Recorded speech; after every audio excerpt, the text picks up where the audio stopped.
500 மற்றும் 1000 ரூபாய் நோட்டுகள் செல்லாது என அறிவிக்கப்பட்டதை அடுத்து சேலம் வெள்ளி கொலுசு தயாரிக்கும் தொழில் கடுமையாக பாதிக்கப்பட்டுள்ளது. இதுகுறித்து நமது செய்தியாளர் ரியாஸ் அளித்த கூடுதல் தகவல்களை தற்போது பார்க்கலாம். மத்திய அரசினுடைய அதிரடி உத்தரவாத சேலத்தில் செயல்பட்டு இருக்க குறிப்பாக சேலம் மாவட்டத்தில் தான் அந்த வெள்ளி தொழில் ரொம்ப பிரசித்தி பெற்றது. இங்கு தயார் பண்ணிட்டு இருக்கிற இந்த வெள்ளி இந்திய அளவில் பிரசித்தி பெற்று விளங்குது. குறிப்பாக இங்கு கைவினை கிணறுகளால் இந்த வெள்ளி தயார் செய்யப்படுறதால சேலத்திலிருந்து பல்வேறு மாநிலங்களுக்கு வெள்ளி தயார் செய்ய அனுப்பப்பட்டு வருகிறது. நாள் ஒன்றுக்கு சுமார் 500 டன் அளவில் இங்கு வெள்ளி தயார் செய்யப்பட்டு வருகிறது. குறிப்பாக இந்த கடந்த 5 நாட்களாக மத்திய அரசு இந்த அறிவித்ததால் தற்போது வேலையில் இருந்து தொழிலாளர்கள் தவிர்த்து வந்துட்டு இருக்காங்க.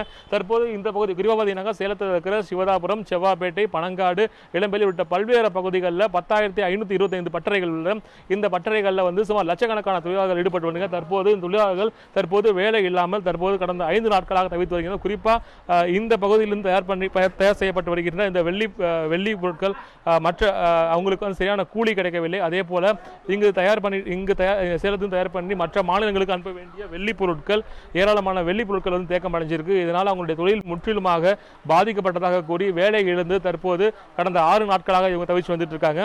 தொடர்ந்து ஏதாவது இதுக்கான மத்திய அரசு நடவடிக்கை எடுக்க வேண்டும் என்று கோரிக்கை இருந்தாலும் இருந்தபோதிலும் இந்த ரூபாய் நோட்டுகளை மாற்ற முடியாமல் இந்த வெள்ளி தொழில் மிகவும் பாதிக்கப்பட்டதாக தெரிவிக்க தற்போதைய வெள்ளி வியாபாரிகள் நம்ம மீடியா கிட்ட பேசலாம். சார் வணக்கம். தற்போது இந்த அரசினுடைய அறிவிப்பால் எந்த அளவு நீங்க பாதிக்கப்பட்டிருக்கீங்க? நீங்க கடந்த 6 நாளாக மோடி பிரதமர் அறிவித்ததுலேருந்து பணப்புழக்கம் ரொம்ப கம்மியாக இருக்குங்க. வாரத்தில் சனிக்கிழமைனா அவங்களுக்கு சம்பளம் தரணும். சம்பளம் கொடுக்க முடியாமல் நாங்கள் தவிச்சிட்டு இருக்கோம். பேங்கில் இருக்கிற பணமெல்லாம் டெபாசிட் பண்ணியாச்சு.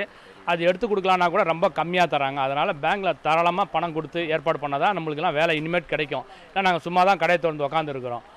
ரொம்ப இதனால் எதிர்பாராத விதமாக இது நடந்திருக்கனால வெள்ளி தொழில் ரொம்ப பயத்துருக்கு. இது செவ்வாப்பேட்டில் முக்கியமான ஏரியா இது மஜித் தெரு. இதில் ஆயிரக்கணக்கான பட்டறைங்க இருக்குது. பட்டறைங்களுக்கு இந்த மாதிரி புதுசாக அறிவிச்சிருக்கனால பணப்புழக்காட்டமும் ஒன்றும் இல்லை. அவங்க தொழில் செய்யாமல் சும்மா உட்காந்துருக்கிறாங்க. இது சீக்கிரமாக நிலைமை மாறணுங்க. கடந்த 5-6 நாட்களாக வெள்ளி இங்கு உற்பத்தி செய்கின்ற வெள்ளி முழுவதுமாக தேக்கம் அடைஞ்சிருக்கு. பல்வேறு மாநிலங்கள் அனுப்பப்படவில்லை. இங்கு இருக்க தொழிலாளர்களும் பாதிக்கப்பட்டிருக்காங்க. ஒளிப்பதிவாளர் பார்த்தசாதியுடன் ரியாஸ், நியூஸ் 7 தமிழ், சேலம்.